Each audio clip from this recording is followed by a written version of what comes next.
I'm an extroverted person and I love to make new acquaintances, to share my personal perspective as well as receive various ideas from others. And there was a time I listened to a personal story of my buddy, which captured my attention, and I will tell you about that experience. To the best of my recollection, a few months ago, I was studying in my class and I enjoyed my break time. There was a friend of mine who approached me and we had some appealing conversations with each other.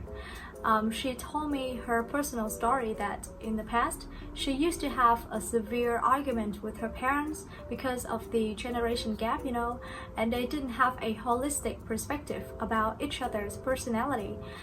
So after that argument, they didn't talk to each other for a long time, which put a strain on her mentality and emotions.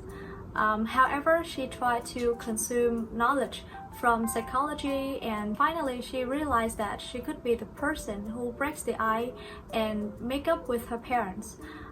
Finally she could overcome that depressing situations, and now she gets along well with her parents. After hearing her story, I really adore her for her mature behaviors, since she didn't make a fuss about the problems that she was facing, but she found one way or another to tackle her challenges by herself. So she serves as the role model for me to make an attempt to become a better version of myself.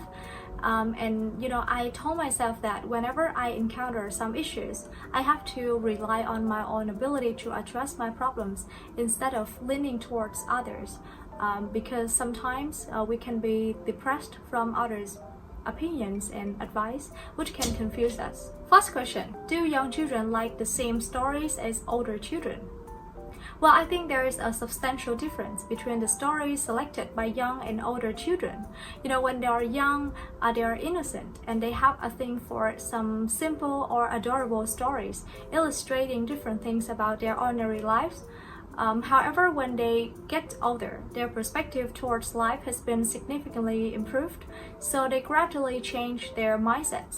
Therefore, I believe that their way of reading stories is also different from their previous versions, and I suppose that older children have a thing for reading some tales relating to various aspects, such as relationships or education, to accumulate more practical experiences so they can deal with their real-life problems.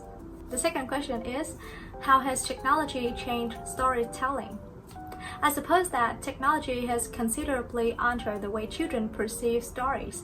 In the olden days, technology was not so proliferated. That's why parents usually allocated their time budget to tell many tales to their offspring and nurture them in traditional and simple ways. However, in today's world, children and adolescents can easily gain access to a variety of technological gadgets and distinctive methods of storytelling, so they can observe videos demonstrating characters on screens, as well as listen to stories coupled with sound effects and catchy songs, so these factors can fully captivate their attention and make them carve the stories and the plot more deeply into their minds. Okay. Bây giờ chúng ta hãy cùng nhau học từ mới nha. Đầu tiên, khi mình muốn nói về khoảng cách thế hệ thì mình có thể sử dụng cụm là generation gap.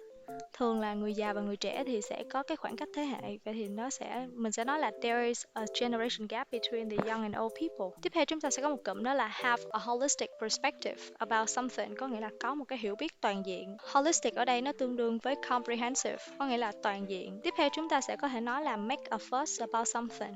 Make a fuss about something có nghĩa là làm sòm la làng lên một vấn đề nào đó, và nó tương tự với cụm hồi nãy mình đã nhắc cho bạn rồi, đó là make a big deal out of something. Tiếp theo chúng ta sẽ có một cụm đó là considerably alter.